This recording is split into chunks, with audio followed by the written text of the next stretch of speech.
नमस्कार, मैं हूं आपके साथ मयंक। आज 24 अप्रैल है और देखिए जो खबरें आ रही हैं उसके मुताबिक अगले चंद घंटों के अंदर, देखिए मैं चंद घंटे कह रहा हूं, अगले चंद घंटे के अंदर ईरान और अमेरिका को लेकर एक बहुत बड़ी खबर आ सकती है। हम इंतज़ार करेंगे ये खबर क्या हो सकती है। माना जा रहा है कि अगले चंद घंटों में एक बड़ा ऐलान होने वाला है, इसके बारे में हम चर्चा करें। लेकिन इस बीच ईरान में एक ऐसी घटना हुई है, एक ऐसी खबर सामने आई है जिसके बारे में मैं चाहता हूं कि मेरे सारे दर्शक इस बात को समझें। एक ऐसी चीज़ हुई जो शायद किसी ने नहीं सोची थी। रात के अंधेरे में तेहरान के आसमान में अचानक फ्लैश लाइट्स दिखाई दी और ऐसा लगा जैसे कि कोई बहुत बड़ी आवाज़ हुई है, कोई हमला हुआ है। और उसके बाद पूरे तेहरान में जितने लोग हैं वो सब के लिए ये एक बड़ा कौतूहल का विषय था, हैरानी थी कि अचानक तेहरान के आसमान में क्या हुआ।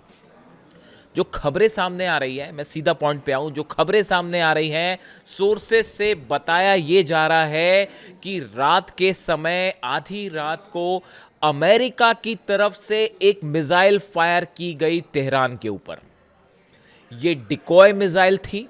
ये एक ऐसी मिसाइल थी जिसमें वॉरहेड्स नहीं लगे थे, यानी जिसमें किसी तरह से धमाका करने वाला जो बारूद होता है, सामान होता है, वॉरहेड जो होता है वो उस मिसाइल में नहीं लगा था। लेकिन फायर सोर्सेज जो बता रहे हैं कि अमेरिका की तरफ से की गई और किसी एयरक्राफ्ट कैरियर से की गई, हो सकता है अब्राहम लिंकन से फायर की गई हो, जैसे स्पेकुलेशन से।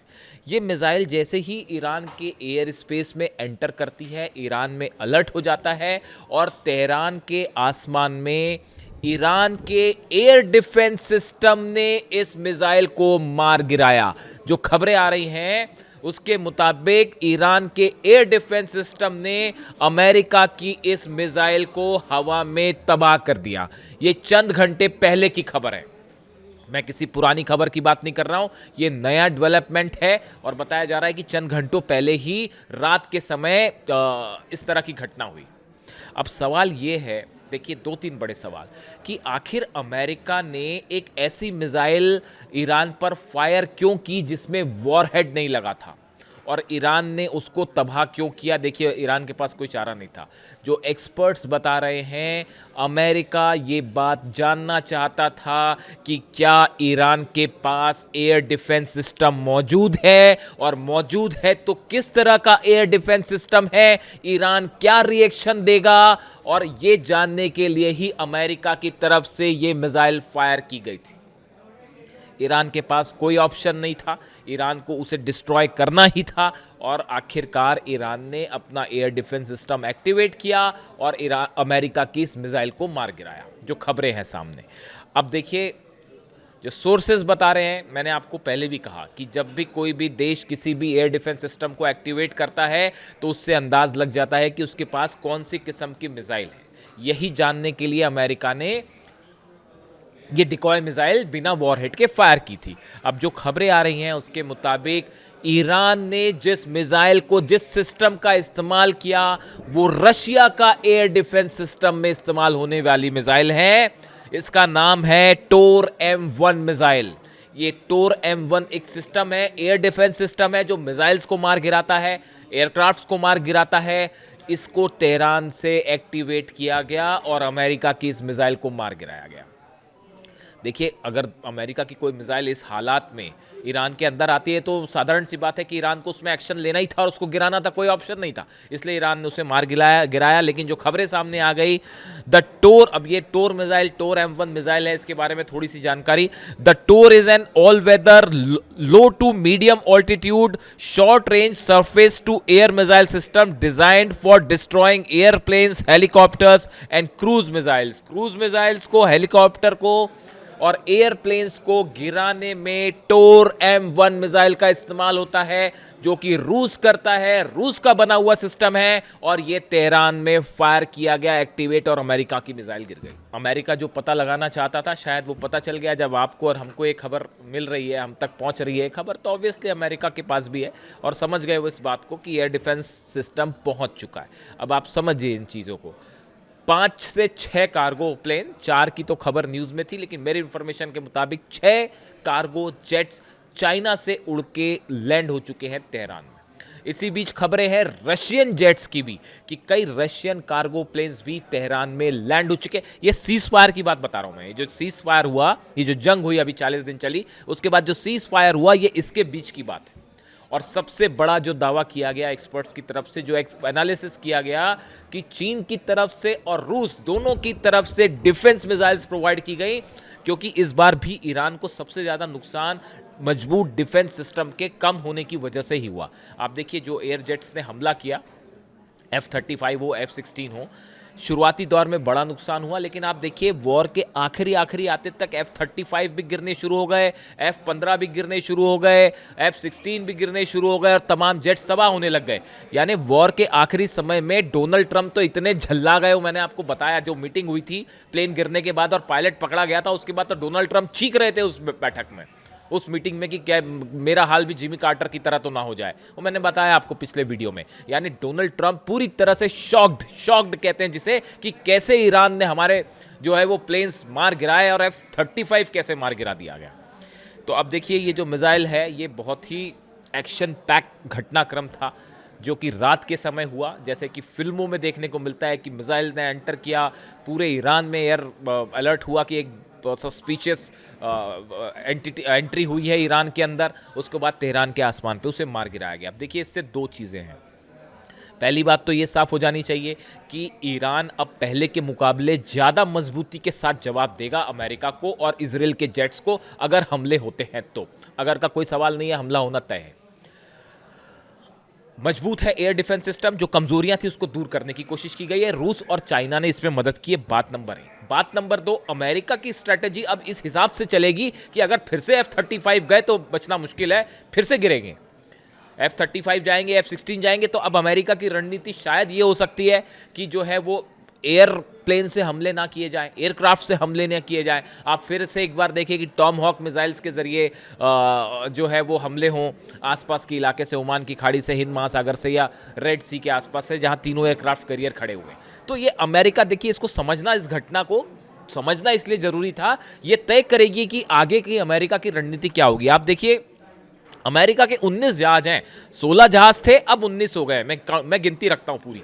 देखिए आपको, जब आप किसी वॉर कवरेज को करते हैं तो आपको हर छोटी से छोटी इंफॉर्मेशन की पे नज़र रखनी पड़ती है। वो ये बताता है कि अमेरिका के कौन से जहाज़ कहाँ मौजूद हैं, किस लोकेशन पे मौजूद है। वो ये बताता है कि ये हमला करेंगे नहीं करेंगे, और करेंगे भी तो कब तक, ये उनकी पोजीशन बताता है। आप देख लीजिए जो एयरक्राफ्ट कैरियर हैं जो इस समय हिंद महासागर में डिप्लॉय हैं, ओमान की खाड़ी में नहीं, हिंद महासागर में। कौन कौन से हैं? USS ब्रेनबिज है, USS थॉमर हडनर है, डेलबर्ट डी ब्लैक है, फ्रैंक ई पीटरसन है, USS मिट्शर है और माइकल मर्फी है। ये सबके सब इंडियन ओशन में है, ईरान के जो करीब का जितना हो सकता है उस पोर्शन में ये तैनात है। ये सबके सब वो जहाज हैं जिन पे टॉमहॉक मिसाइल्स हैं, और ये इस एरिया में है जो एक डिस्टेंस भी मेंटेन कर रहे हैं ईरान से, कि भाई कहीं ऐसा ना हो कि वहाँ से मिसाइल्स आ जाएं, क्योंकि वो फतह चलेगी और खुर्रम शहर चलेगी तो वो पता नहीं कहाँ कहाँ गिरे, और एंटी शिप मिसाइल्स जो हैं वो कहाँ कहाँ गिरे। 1000 मिसाइल्स प्रोवाइड करने की बात हो रही है। ऐसा जो है डिफेंस सर्कल में चर्चा है कि करीब 1000 के आसपास मिसाइल्स जो हैं वो लैंड की हैं तेहरान में कार्गोस के जरिए, इस तरह की खबर है जिसकी चर्चाएं हैं। वरना अब तक हमला हो जाता साहब। ये जितने बड़ी ये जो जहाज खड़े हुए हैं, ये जो मैंने आपको 6 जहाज़ों के नाम बताए, इसके अलावा अब्राहम लिंकन अलग खड़ा हुआ है, जॉर्ज डब्ल्यू बुश अलग खड़ा हुआ है, और वो कौन सा है जिसमें आग लग गई थी, हाँ जेरल्ड आर फोर्ड, वो जो आग लगी थी लॉन्ड्री में और भाग गया था वापस, फिर आ गया है वो। तो वो जो है ये सब जहाज़ वहाँ पे खड़े हुए हैं। अब इसमें जो है, इसमें आप देखिए जो जॉर्ज डब्ल्यू बुश है जिसको स्पेशली बुलाया गया है, जॉर्ज डब्ल्यू बुश वो एयरक्राफ्ट कैरियर है अमेरिका का जो डिफेंस करने में एक्सपर्ट है। मतलब इसमें पेट्रियट है, थार्ड है, वो डिफेंस सिस्टम इसमें डिप्लॉय हैं कि अगर ईरान मिसाइल्स फायर करे तो रोकने के काम में सिर्फ जॉर्ज डब्ल्यू बुश को लगा दिया जाए। यानी अब्राहम लिंकन से टेक ऑफ मतलब हमले हो सकते हैं, जेरल्ड आर फोर्ड से टॉमहॉक मिसाइल्स फायर हो सकती हैं, ये जो 6 डिस्ट्रॉयर्स खड़े हुए हैं इनसे मिसाइल्स फायर होगी, लेकिन जॉर्ज डब्ल्यू बुश जो है वो इनकी रक्षा का काम करेगा। इसलिए जॉर्ज डब्ल्यू बुश को करीब लाया गया है, उसको पोजीशन किया जा रहा है हमले के पहले।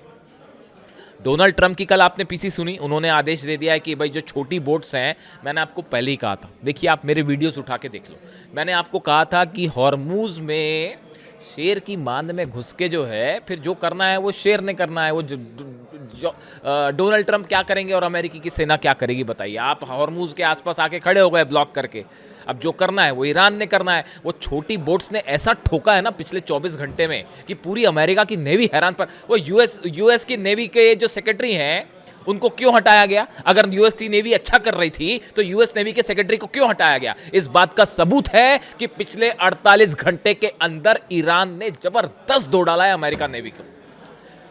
30 जहाज ईरान ने निकाल लिए, ब्लॉकेड खड़े थे खड़े रह गए। उसके अलावा जो जहाजों पर चढ़े हैं और ये जो छोटी बोट्स हैं इन्होंने घेर के बकायदा उन जहाजों को निकाला है। जिन जहाजों को ईरान निकालना चाहता था ऑयल शिप्स को, उसको बकायदा इन बोट्स ने घेर लिया और उसके बीच में से जहाज निकाले कि देखे कौन हिम्मत करता है। डोनाल्ड ट्रंप को इस्तेमाल करना पड़ा इसका कि भाई ईरान के पास वो छोटी बोट्स हैं, हम उसको तबाह कर देंगे। यानी अमेरिका का राष्ट्रपति ईरान की जो छोटी वाली बोट्स हैं, जो ईरान खुद ही छोटी बोट्स कह रहा है, मोटर बोट कह रहा है, उस पर चर्चा कर रहे हैं व्हाइट हाउस में बैठ के। कौन? सबसे शक्तिशाली राष्ट्रपति होना का दावा करने वाले राष्ट्रपति, जिनके पास इतने बड़े बड़े एयरक्राफ्ट कैरियर। इसी से आप अंदाज लगा लो कि अगर अमेरिका के राष्ट्रपति को व्हाइट हाउस में बैठ के ईरान की छोटी बोट्स की चर्चा करनी पड़ जाए तो समझ लो क्या हाल कर रखा है आप। इससे शेमफुल सिचुएशन अमेरिकन फोर्सेस के लिए नहीं हो सकती और डोनाल्ड ट्रंप के लिए नहीं हो सकती। माइंस बिछी हैं, उसका पता ही नहीं है माइंस कहाँ है। वो फिर खबर आने लग गई कि वो जापान से जहाज आ रहे हैं, वो स्वीपर आ रहे हैं, वो उस माइंस को हटाएंगे। वो माइंस कभी नहीं हटेंगी। आप मेरी बात मानिए, 6 महीना लगता है। मैंने ये मैरीटाइम जो माइंस से रिलेटेड एक्सपर्ट्स होते हैं, जो समंदर में माइंस बिछ जाती हैं, ऐसे 3 से 4 एक्सपर्ट से हिंदुस्तान में दिल्ली में बात की। उन सबका कहना है मयंक जी भूल जाइए, 6 महीने के पहले हटेंगी नहीं माइंस यहाँ से। और उसके बाद भी जहाज निकलना डेंजरस है क्योंकि माइंस बिछी रह गई और जहाज उड़ जाएगा उस पर। तो वो पूरी निकली नहीं निकली, बहुत मुश्किल काम है। और वहां तो कदम रखना मुश्किल है। वो ईरान की सेना खड़ी हुई है गन्स लेके और बोट्स जो है खड़ी हुई हैं, वो उड़ाने के लिए तैयार हैं। और ईरान के, और देखिए जो नई खबरें आ रही हैं कि एक बार फिर से जो है वो चाइना पे के जरिए कोशिश हो रही है कि किसी तरह से ईरान को टेबल टॉक्स पर लाया जाए, कि किसी तरह से बातचीत शुरू की जाए। लेकिन चाइना और रशिया ने तो साफ मना कर दिया, हम नहीं आ रहे, हम कोई टॉक वॉक नहीं कर रहे। आपने अमेरिका ने रायता फैलाया, अब अमेरिका साफ करे, डोनाल्ड ट्रंप जाने क्या करना है।